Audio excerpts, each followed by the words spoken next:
अस्सलाम वालेकुम। Programming fundamental की दूसरी वीडियो में हमारा आज का टॉपिक वेरिएबल है। सबसे पहले हम देखते हैं कि वेरिएबल है क्या।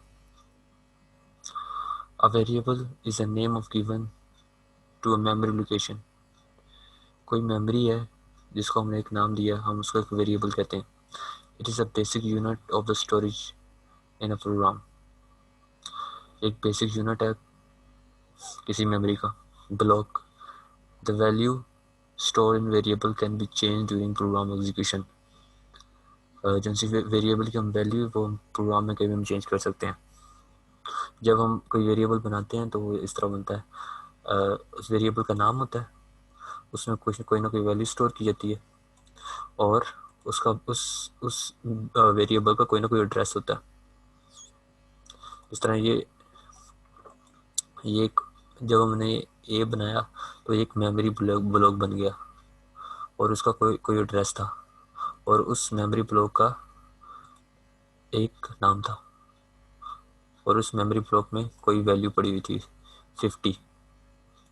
तो ये क्या होगा, ये ब्लॉक का नाम क्या होगा, ए वेरिएबल नेम हो गया उसका, ब्लॉक का नाम ए हो गया, उसका एड्रेस है, और उस वेरिएबल उस जिस ब्लॉक में वैल्यू पड़ी हुई है वो वेरिएबल वैल्यू होगी।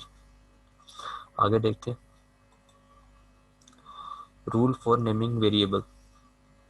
All variables name must begin with the letter of the alphabet और एन अंडरस्कोर।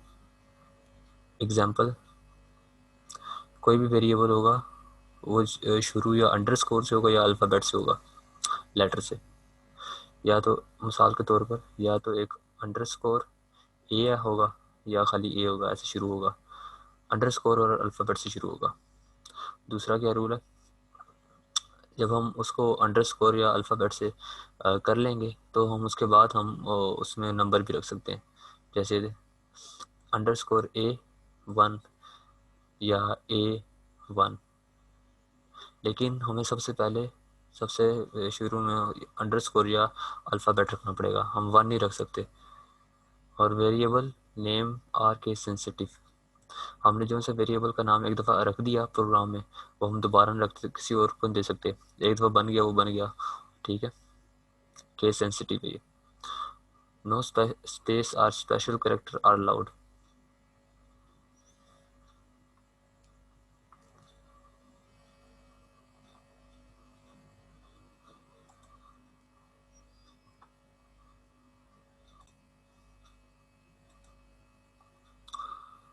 कोई स्पेस और स्पेशल करेक्टर अलाउ नहीं है, जैसा कि ये, जैसे मैं नाम रखता हूँ AS स्पेस S, ये हम ऐसे नहीं नाम रख सकते। या मैं रखता हूँ AS %, ये भी नाम गलत है।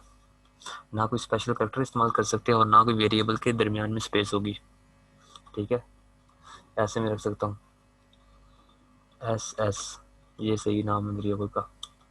और आखिर ये कि हम कोई जैसा कीवर्ड है वो इस्तेमाल नहीं कर सकते किसी वेरिएबल में, कीवर्ड नहीं इस्तेमाल कर सकते हम। रिजर्व कीवर्ड वर्ड जो होते हैं C++ में रिजर्व वर्ड होंगे, वो हम वेरिएबल नेम में इस्तेमाल नहीं कर सकते। आगे देखते हैं कि कौन कौन सी डेटा टाइप है C++ में। हमारे पास इंट है, ये 4 बाइट्स का होता है। Store whole number without fraction, float data type होती है 4 बाइट्स की। Store fractional number containing 1 or more decimal। Double 8 bytes, store fractional number containing 1 or more decimal। Boolean 1 byte, store true और false या 0 और 1। Character 1 byte, store single character letter number और ASCII values. आगे देखते हैं variable को declare कैसे करते हैं और इनिशियलाइज कैसे करते हैं। डिक्लेयर, जब डिक्लेयर करते हैं तो उसकी डेटा टाइप होती है कोई ना कोई, और उस वेरिएबल का नाम होता है, ठीक है। जैसे ये इंट डेटा टाइप है और ये उसका नाम है और ये सेमी कोलन लगाना है एंड पे, ठीक है।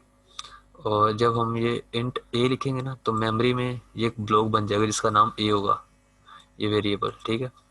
और जब हम इनिशियलाइज वेरिएबल, उसमें क्या होगा, हम वो जैसा वेरिएबल बनाया होगा उसको ए लिखेंगे, उसका नाम is equal to 10, A is equal to 10, और ये सेमीकोलन, वेरिएबल नेम और वेरिएबल वैल्यू, ये है वेरिएबल इनिशियलाइजेशन। जब हम ये 10 देंगे तो जैसा ए हमारे पास मेमोरी ब्लॉक होगा वेरिएबल, तो उसमें हम 10 रख देंगे। अब ए की वैल्यू 10 हो गई है।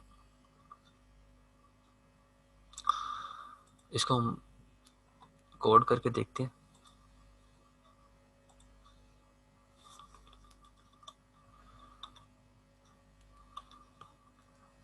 इंट ए, ये हमने डिक्लेयर कर दिया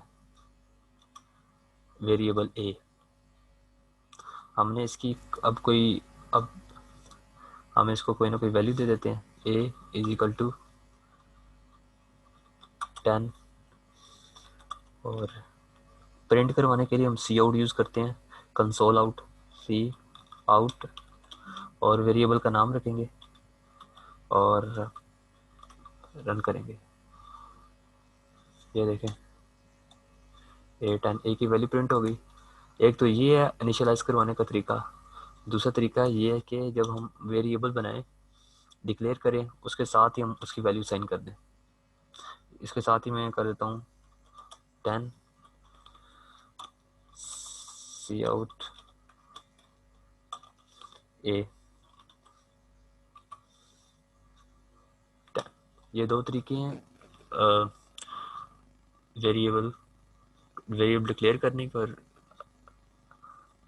और एक तरीका था वेरिएबल डिक्लेयर करने का, और एक तरीका इनिशियलाइज करने का, और एक तरीका जिसमें हम डिक्लेयर भी कर रहे हैं एक लाइन में और इनिशियलाइज भी कर रहे हैं। ये तरीका था। अगर हमने किसी लाइन को कमेंट करना हो, उसके लिए हम कर यूज़ करते हैं स्लैश, यूज़ करते हैं डबल स्लैश। अब ये लाइन नहीं चलेगी, अब एरर आ रहा है क्योंकि ये लाइन कमेंट हो गई है। सिर्फ हम पढ़ सकते हैं लेकिन ये कंपाइल नहीं हो गई। और अगर एक से ज़्यादा लाइन को कमेंट करना है तो हम स्लैश स्टैटिक, जहाँ तक करना है वहाँ पे स्टैटिक फिर स्लैश, ये दो लाइनें हमारे पास हो गई कमेंट। अब ये प्रिंट नहीं होगा क्योंकि ये कंपाइल नहीं होगा। ये था हमारा आज का लेक्चर। मिलते हैं अगले लेक्चर में। अल्लाह हाफिज़।